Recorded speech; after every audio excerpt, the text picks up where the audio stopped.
Pablo Escobar era um homem de contrastes gritantes. Ele era um filho da Colômbia, nascido em Medellín em 1949. Sua infância foi comum, mas ele era ambicioso, ansiava por riqueza e poder. Esse desejo o levou por um caminho sombrio, transformando-o em um nome sinônimo de drogas, violência e riqueza inimaginável. Escobar se tornou Pablo Escobar, o rei da cocaína, o líder do infame cartel de Medellín. A ascensão de Escobar ao poder foi tão meteórica quanto brutal. Ele entendeu a demanda insaciável por cocaína nos Estados Unidos. Ele aproveitou a oportunidade, construindo um império das drogas tão vasto, tão poderoso, que superou tudo o que o mundo já tinha visto. No auge, Escobar controlava quase 80% do comércio global de cocaína. Ele era um dos homens mais ricos do planeta, um bilionário fora da lei que mantinha uma nação refém. A jornada de Escobar começou nas ruas de Medellín. Ele era um criminoso de baixo escalão, envolvido em pequenos furtos e contrabando.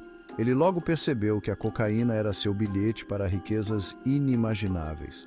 A demanda era alta e Escobar era um homem de negócios astuto. Ele começou pequeno, contrabandeando pasta de coca do Peru e da Bolívia para a Colômbia. Ele construiu laboratórios clandestinos, refinando a pasta em cloridrato de cocaína, pronto para os mercados lucrativos do norte. Escobar era um gênio da logística. Ele formou alianças, subornou autoridades e estabeleceu rotas de contrabando que se estendiam por continentes. Sua frota cresceu de pequenos aviões a jatos, até submarinos, todos trabalhando para satisfazer a crescente fome mundial por cocaína. A riqueza de Escobar era impressionante, mas teve um preço terrível. Ele governava pelo medo e violência, eliminando rivais e silenciando críticos com eficiência implacável. No entanto, em meio ao derramamento de sangue, ele cultivava uma imagem diferente, a de Pablo Escobar, o patrão, o benfeitor dos pobres. Ele investiu dinheiro nos bairros pobres de Medellín, construindo casas, escolas e campos de futebol. Ele era visto como um homem do povo, um defensor dos oprimidos. Ele retribuía à comunidade que o criou, ganhando uma imagem distorcida de Robin Hood. As pessoas o reverenciavam, protegendo-o das autoridades e celebrando seu desafio ao governo e aos Estados Unidos. O reino de terror de Escobar fez parte de seu legado tanto quanto sua riqueza. Ele travou guerra contra qualquer um que se opusesse a ele, políticos, jornalistas, juízes e traficantes rivais.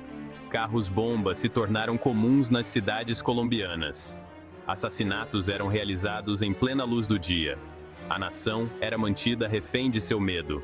Ele corrompeu políticos e juízes, infiltrou-se na polícia e até ameaçou os Estados Unidos. Sua crueldade não tinha limites. Ele foi responsável pela morte de milhares, suas vidas sacrificadas no altar de sua ambição. A Colômbia estava presa em um pesadelo, apanhada no fogo cruzado da guerra de Escobar. No final dos anos 1980, a pressão sobre Escobar era imensa. O governo colombiano, apoiado pelos Estados Unidos, estava determinado a derrubá-lo. Enfrentando a ameaça de extradição para o ZEUA, Escobar negociou sua rendição em 1991. No entanto, essa não foi uma rendição comum. Escobar escolheu a dedo sua prisão, La Catedral. Era mais um retiro luxuoso do que uma prisão, com campo de futebol, jacuzzi e até boate. Ele continuou a governar seu império de dentro de suas paredes, provando que mesmo atrás das grades, Pablo Escobar era uma força a ser reconhecida. Esse ato de desafio alimentou ainda mais sua imagem de homem acima da lei. O tempo de Escobar em La Catedral durou pouco. Em 1992, quando o governo colombiano tentou transferi-lo para uma prisão de verdade, ele escapou. A fuga foi audaciosa, uma prova de seu poder e do medo que ele incutia. A Colômbia foi jogada de volta ao caos. Escobar, Agora um fugitivo, mais uma vez, estava determinado a recuperar seu império e se vingar de seus inimigos. A caçada humana se intensificou. Uma força-tarefa policial especial, o Bloco de Busca, foi formada, treinada e financiada pelos Estados Unidos, com o único propósito de capturar ou matar o esquivo chefão do tráfico. A caçada humana por Pablo Escobar durou mais de um ano. Ele era um fantasma, mudando-se de um esconderijo para outro, sempre um passo à frente das autoridades. A pressão, no entanto, era implacável. Seu império estava desmoronando, seus aliados estavam se voltando contra ele, e sua família estava constantemente em fuga. Em 2 de dezembro de 1993, o reino de terror de Escobar finalmente chegou ao fim. Ele foi localizado em um bairro de classe média em Medellín e morto em um tiroteio no telhado com as forças de segurança colombianas. Sua morte marcou o fim de uma era, a queda do chefão do tráfico mais poderoso que o mundo já viu.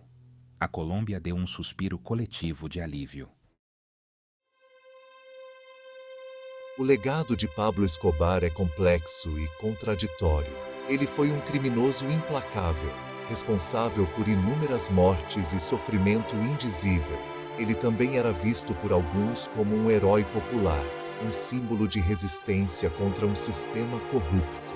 Sua morte não acabou com o tráfico de drogas, mas marcou um ponto de virada na guerra às drogas. Sua história continua a fascinar e horrorizar o mundo, inspirando livros, filmes, Gap 2 e programas de televisão. A vida de Escobar serve como um conto de advertência, um lembrete do poder sedutor da riqueza, da natureza corrosiva da violência e da luta duradoura contra a corrupção e a impunidade. Seu nome, para sempre gravado na história, é uma lembrança de um capítulo sombrio do passado da Colômbia, um passado que continua a moldar seu presente.